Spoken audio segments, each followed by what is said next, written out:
Приветствую тебя, коллега. Хватит собирать знания по крупицам. Забирай все и сразу. Пакет инженерный спецназ. Это концентрат опыта в 3 видео. Платишь за 2, третье видео стоимостью 1750 рублей забирай абсолютно бесплатно. Переходи прямо сейчас и забирай свой подарок. Ссылка будет в первом закрепленном комментарии и в описании.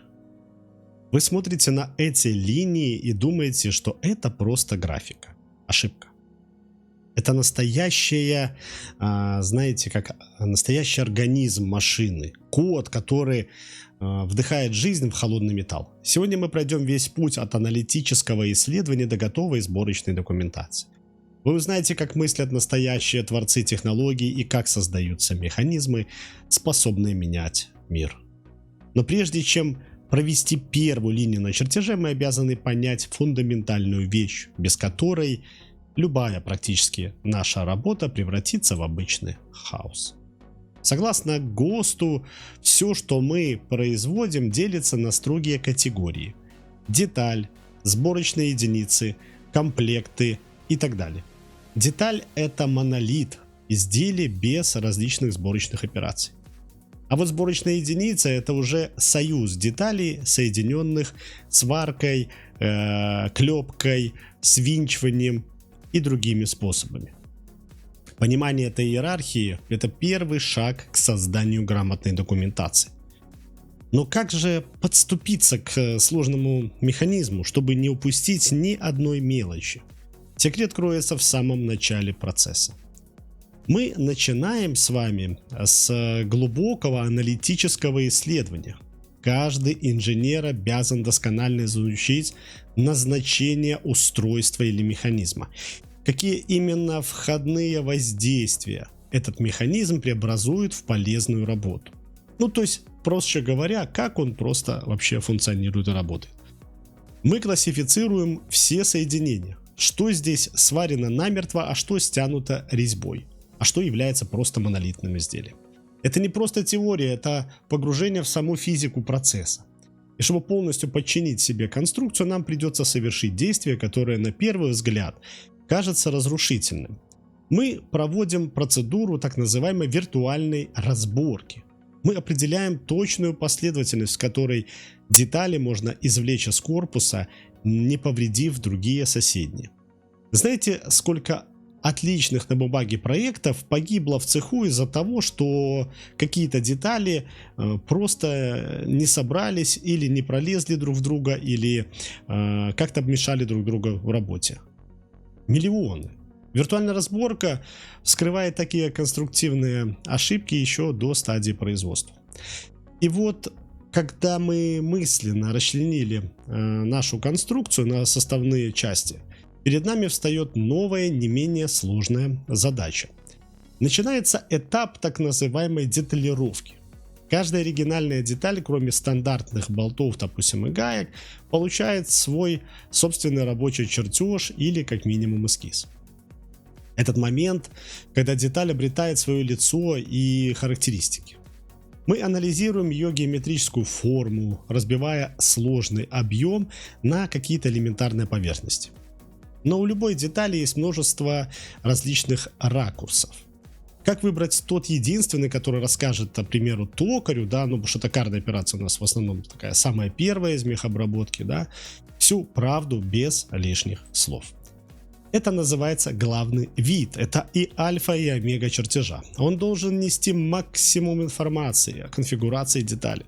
Наша задача – определить необходимое и строго достаточное количество видов, разрезов и сечений для абсолютного и однозначного прочтения формы вашей детали. Ни одной лишней линии, ни одной какой-то недосказанности быть не должно.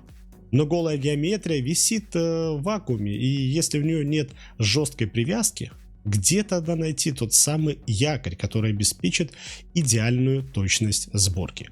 Мы назначаем технологические базы и выстраиваем размерные цепи. Базы – это скелет точности. Позиционирование детали относительно начала координат критически важно и определяет, насколько легко будет изготовить в итоге весь ваш проект.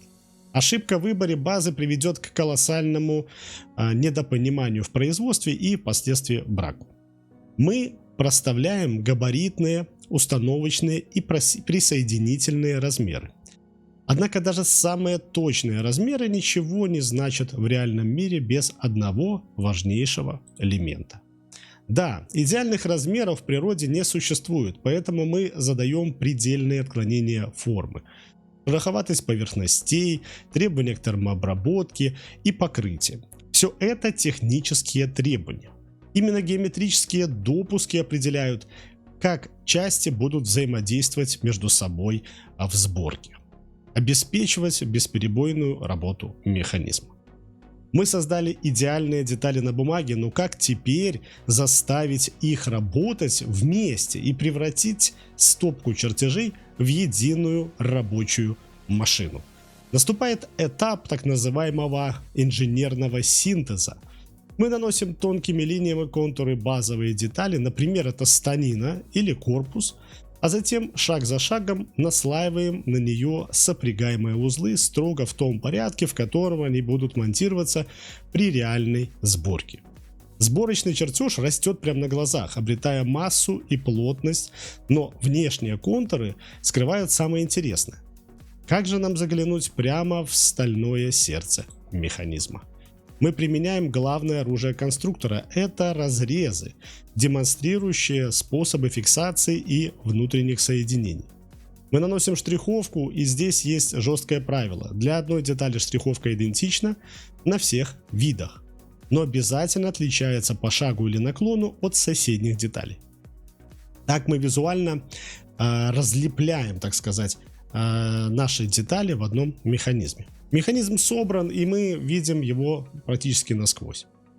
Но как производственникам не запутаться в сотнях позиций на одном листе? Для этого существует спецификация, главный конструкторский документ, определяющий состав сборочной единицы. Она четко структурирована по разделам: документация, детали, стандартные изделия, материалы. Каждая цифра, выноска на чертеже имеет свою строчку здесь. Если сборка простая, спецификацию допускается размещать прямо на самом чертеже. Ну, конечно, если у вас есть место, то это сделать будет очень удобно. Казалось бы, классика незыблема. Но знаете ли вы, что прямо сейчас в мире проектирования идет невидимое, но достаточно ожесточенное противостояние парадигм? Это выбор между восходящим и нисходящим проектированием. Восходящее – это когда детали создаются изолированно, а затем собираются вместе. Нисходящее проектирование – это когда мы начинаем со скелета всей сборки, а детали проектируются в ее контексте. 85% команд отмечают радикальное снижение ошибок при использовании метода нисходящего проектирования в сложных сборках. Но что же происходит, когда наш безупречный чертеж пересекает океан и попадает в руки каких-то других инженеров? Начинается столкновение глобальных стандартов. Международная система, ISO, проповедует функциональный минимализм и метод проекции первого угла. Американская ASME требует абсолютной эксплицитности и использует третий угол.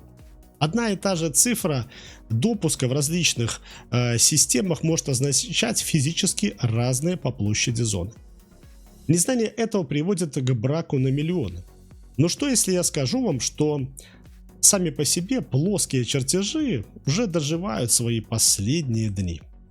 Мы находимся в точке глобального технологического разлома. Наступает эпоха 3D-моделирования, и встречается это, скажу я вам, практически уже повсеместно. Когда 3D-модель становится единственным источником истины.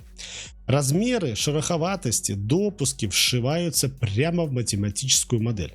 Станки ЩПУ читают этот чертеж автоматически, без перевода в плоскую проекцию, что сокращает цикл производства, как утверждают, на невероятные 75%.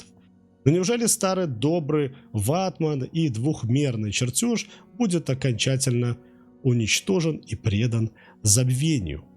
Не совсем.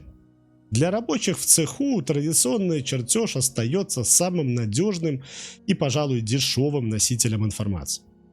Будущее, конечно, за гибридными подходами, то есть 3D-моделирование выступает как мастер-модель, а плоский чертеж генерируется для справок.